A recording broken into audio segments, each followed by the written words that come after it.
what has been the best purchase of your life? For me, it's been this little guy. I bought him. You know, we can talk about it. We can say I bought him for $300 almost 2 years ago. I bought this little guy from a shelter for $300. You rescued him. I rescued him, yes, but I did buy him. He came neutered with all his shots, with a bed, with a leash, with toys.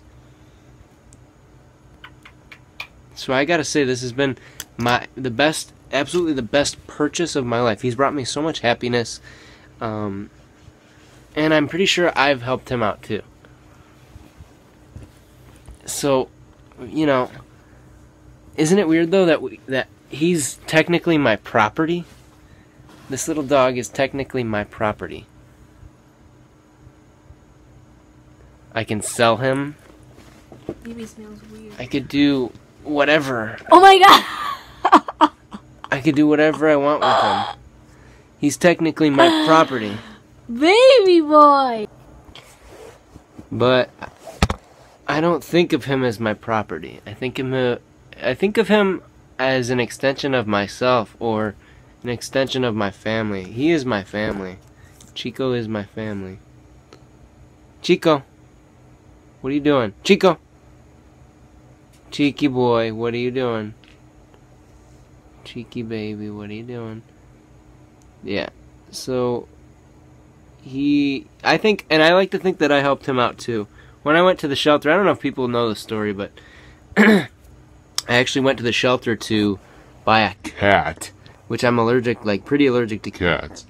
And I don't know, I just thought, you know, I was working 8-hour days, coming home halfway between the shift for lunch for an hour every day. And I thought, you know, a cat would be better than a dog because they're more independent. But then I talked to one of the ladies at the shelter, and she's like, oh, if you're coming home for an hour every day and you don't work weekends and stuff, a dog might not be a bad option. And I said, So after I already picked out this cat, I already filled out all the adoption, like the application and everything, I said, you know what, can I just see the dogs? So I went in there, and the first one I saw was this one.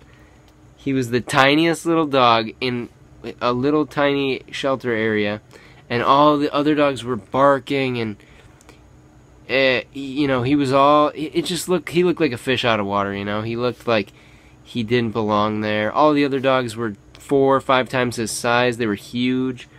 So he was 4 months old when I rescued him. The people at the place told me that they found him in a box on the side of the road in the middle of January in Illinois. So you can imagine it was very cold. And I think they said like a couple of his brothers and sisters had already died or something. So oh, cheeky baby yeah. boy. Come here, cheeky baby. I don't know who would put him on the side of the road though. Assholes, right? But yeah, like I said, he's brought me a lot of happiness, you know, through the time I was waiting for Roxana to come here.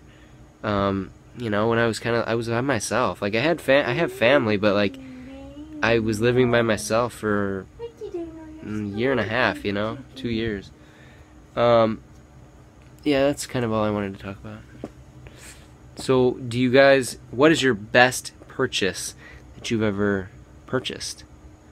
The best thing you've ever purchased. You know, the $300 that I paid for him, really, his time, his affection that he shows, everything, his whole package is invaluable. It doesn't have a value. There's no worth. Well, what do you say? I don't even know. They're invaluable. There's no price you can put on. Priceless. You can't put a price on, you know, the sentiments and the way things make you feel, the way Chico's a people make you feel. So, may your dates always be dank, may your bananas always be ripe, and peace.